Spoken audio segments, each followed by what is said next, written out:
অতীতে একাধিক বিরোধী দল অভিযোগ তুলেছিল বাংলাদেশি নাগরিকরা ভারতে এসে ভোট দিয়ে ফের বাংলাদেশে ফিরে যান।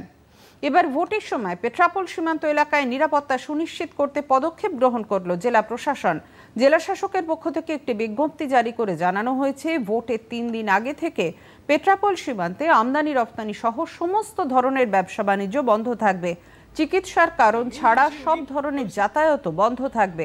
একমাত্র ব্যবসায়িক কারণে বনগাঁ লোকসভা কেন্দ্রের যে সমস্ত ভোটার বাংলাদেশে রয়েছেন শুধু তারাই ভারতে ফিরতে পারবেন। এর ফলে সমস্যায় পড়েছেন বেশ কিছু বাংলাদেশি পর্যটক। আমরা এখন কোথায় থাকবো? আমাদের কাছে পয়সা করি নেই, আমরা হাসপাতাল থেকে আইছি, 3 রোগী আমার কাছে। আমি এখন কি করব? বাংলাদেশে যাবো, কোন জায়গায় থাকবো? আমরা এখানে পয়সা করি সব শেষ করে একেবারে শেষ করে এখানে আসছি। ইন্ডিয়ান রুপি যদি 10 টাকা থেকে 10 টাকা দিয়েও শেষ করে চলে আসছি, তাহলে আমরা এখানে এখন কোন অবস্থাতে ফিরে যাব?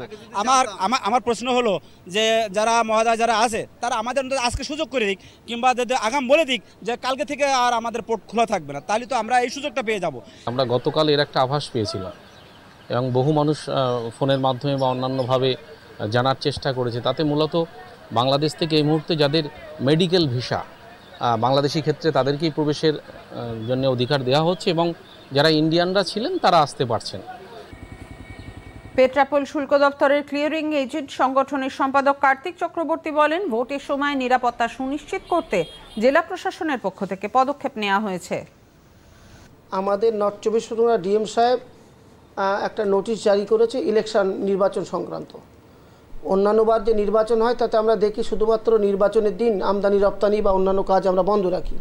বিশেষ করে ভোটাররা ওপাশে গিয়ে আসতে পারবে না বা ভোটাররা নিশ্চিত তারা ভোট দিতে পারে, তার জন্য এটা করা হয়। এবার নতুন দেখলাম, প্রথম করলো জলপাইগুড়ি ডিস্ট্রিক্টের ডিএম সাহেব। সীমান্ত এলাকায় তারা তাদের সমস্ত ট্রেড বন্ধ রেখেছিল এবং অ্যাজ ওয়েল অ্যাজ প্যাসেঞ্জার যারা ভ্যালিড বৈধ পাসপোর্ট হোল্ডার তাদেরও বন্ধ রেখেছিল। এক্ষেত্রে আমাদের যে ডিএম সাহেব তিনিও তাই করেছেন নির্বাচন কমিশনের পক্ষ থেকে।